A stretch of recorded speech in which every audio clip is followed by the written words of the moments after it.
اهلا بيكم. بتعاني من سرعة القذف وبتجيبهم بسرعة، عايز حاجة تعمل معاك تأخير وتخليك تقضي ليلة حلوة، بتدور على حاجة آمنة وفي نفس الوقت متجربة، يبقى الفيديو ده ليك. جايب لكم النهاردة افضل علاج لسرعة القذف وبيعمل معاك تأخير ساعة وزيادة، وعن تجارب ناس كتيرة هقولك عليه. لكن انزل الاول دوس على زر الاعجاب واشترك في القناة علشان يوصلك كل جديد. يلا بينا نبدأ الفيديو.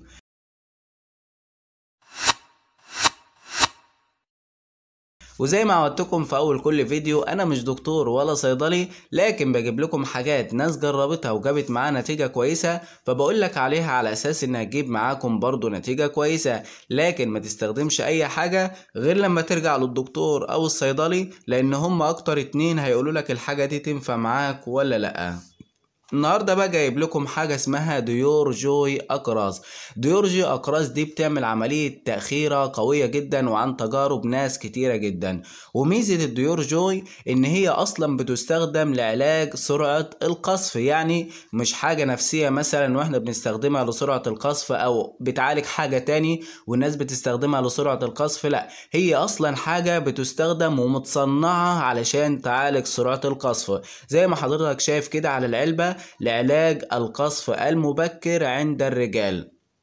يبقى دي حاجة أصلا بتستخدم لسرعة القذف. وزي ما حضرتك شايف كده العلبة بتحتوي على شريط واحد بس، الشريط بيكون مكون من 3 حبايات. سعر العلبة كلها 59 جنيه ونص، وفي بعض الصيدليات بتبيعها بالحباية عادي مفيش أي مشاكل، يعني الحباية هتبقى عاملة 20 جنيه تقريبا.